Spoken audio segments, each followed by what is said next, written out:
What started as an exploratory meeting between Bill Lair, General Anderholt, and General Vang Pao at Tatong Ta Vieng around January 6, 1961, set in motion a series of events that will profoundly impact the Hmong community in ways that we can never imagine. However, the series of events are one that we are familiar with as a community. It is a cycle that our people have relived for generations. It is the same footsteps that our ancestors have walked. It sets us on a journey of unimaginable losses, opportunities for rebirth, a path to prosperity, and most importantly, a sense of hope. 14 years of a secret war on behalf of a nation that denied its existence. 50 years in a country that did not want us because they presumed we lacked the ability and skills to make it here and would be a burden to America. And yet, here we are. Look around, and I know a lot of you guys are out there having some drinks, so come back in here and help us look around, right? Against all odds, just like our ancestors before us, we have not only survived, but we are thriving, we are competing, but more importantly, we are positively contributing to this greater community.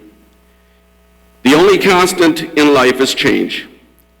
Change is upon us again. We are at the precipice of the next technological shift.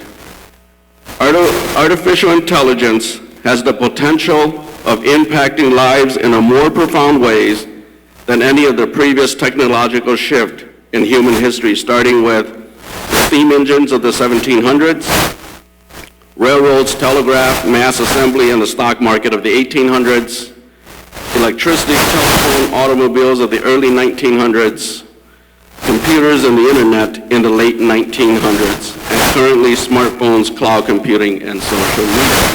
As you can see, these shifts are becoming closer and closer together. This new world will bring about opportunities that we cannot fathom, but also add challenges that will test every fiber of our being and will be the greatest test for our community in this land of individualism. To best position the Hmong community for success, it is critical that our preparation and our core value remains the same as it has been in the beginning and passed down to us for centuries.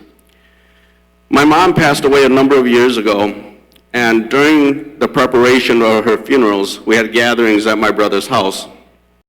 There was a gentleman that kept coming by, talking to us, helping us along. Never met the man before, never saw the man before, but he was there all the time. As we got closer to the funeral, and as the funeral started, I pulled him aside one day and I said, I really want to understand who are you and how are you related to us, or if you are related to us, and why is there such an interest in my mom's funeral? You see, my grandmother died before my dad was barely 2 years old, so we never knew my grandmother. And this gentleman who told me his name was he said, my grandmother and his father were brothers and sisters.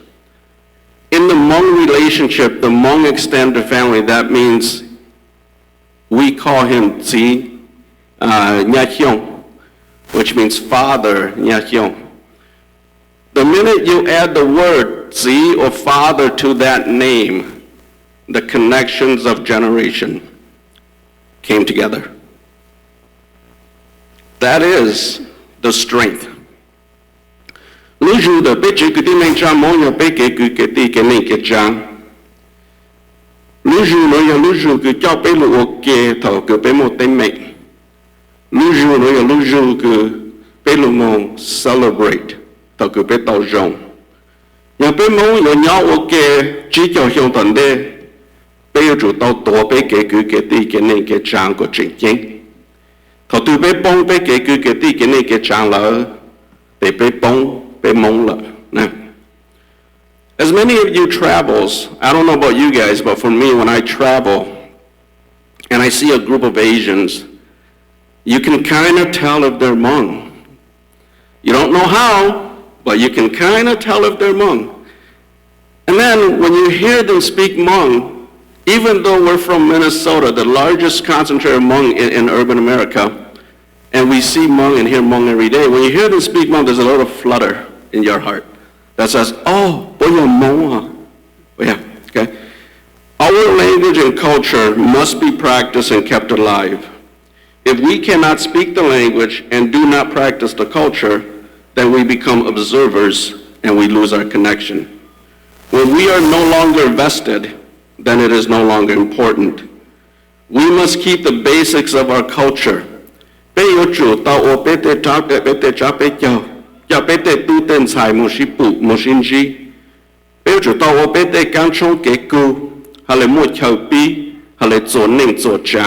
Ego peche mo hale nyoto mo beo ju tao pete ke plu ke to e kha ku lu sao do tu to na te pe pi lo chan da ja che nyo mo le ta ta tlang tla ta kho ya tu to la te pe sang mo ja che nyo te pe ta ja kho e ko beo ku ti nyo ke mo.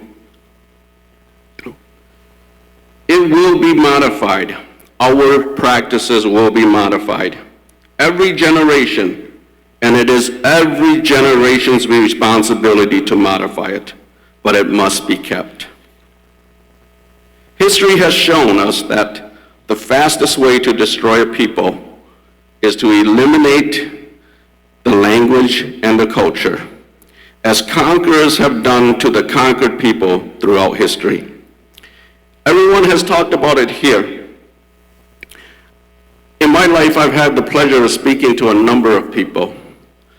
And in one of the sessions in which I spoke to after the conversation, a young man came up to me and he said, I want to be just like you. And I said, well, that's flattering, but what are you doing now? And he says, well, I quit school. I got 2 years left in college, and I quit school. And I said to him, to be like me, you got to go back and finish school. Because we all need a base knowledge. A couple years later, his dad called me and thanked me because his son did go back and finish school. And then a couple years later after that, my daughter and son-in-law is building a house in Woodbury.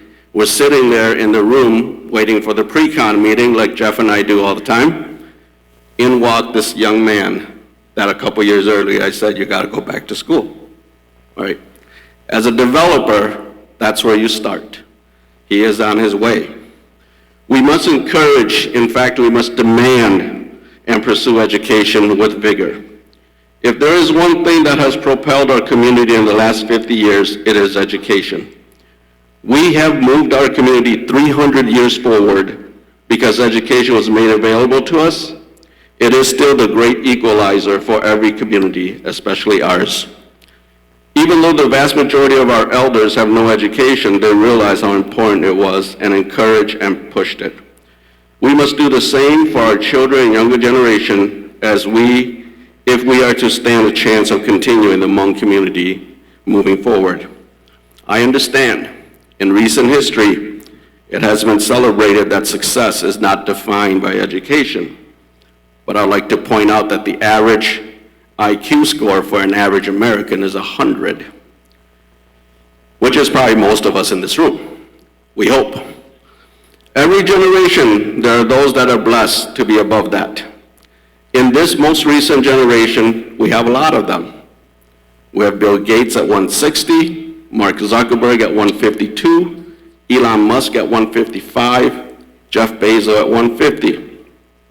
What I'm trying to say to everyone here is that most of us are not blessed at that level.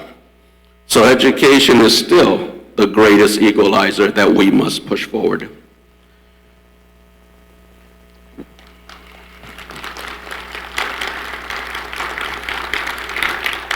As we push forward, we must be proud to be Hmong. We must infuse our value, our core value in everything that we do. Bây giờ tao rong xa, bây giờ tao tua xa ta nữa, sao giờ mong lắm chỉ bây giờ yêu lu mong, bây giờ mong cứ mong tìm mong này mong chẳng, bây nào mong trong trò. Everyone in our profile of Hmong success tonight enjoy the fruits of their hard work personally, but also adds to the success of the Hmong community as a whole. Mayor-elect Khalid Vang Her ran to turn St. Paul around and thus benefiting the residents of St. Paul. But the morning after she won, the state of Minnesota and the country got a little bit of a glimpse into the Hmong community. And I'm sure that if your mom, that morning after she won, we all held our heads just a little bit higher. We walked with just a little bit more purpose. Our elected officials, our entrepreneurs, celebrities, athletes, professionals, our SGU soldiers, our Hmong leaders, our Hmong neighbor down the street, Hmong students and our elders, we all have a part to play that will impact the Hmong narrative, both negative and positively. For everyone that is in a position of influence, every action that you do is a reflection on you personally and the Hmong community. Many times you don't need a profound statement. Just a simple picture or video on social media is still all that is needed. It has the potential to tarnish and discourage our community or to elevate our community. I implore you, please choose your actions wisely so that these are actions that will encourage and elevate our community. So where are we going? Where is tomorrow? As I look to tomorrow, I see a future of unlimited opportunities, a rebirth of a more perfect and just Hmong community where there's a place for all, a place for everyone in our common prosperity, and a beacon of hope for Hmong in Minnesota and around the world. We are where everyone wants to be, regardless of our politics, regardless of our differences, regardless of our grievances.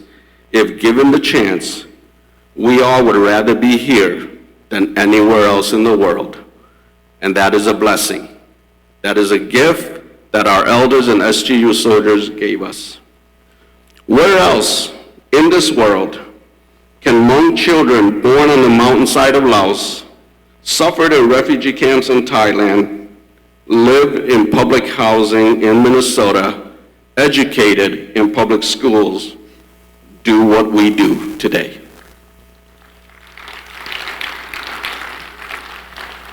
We are the living manifestation of our ancestors' dreams.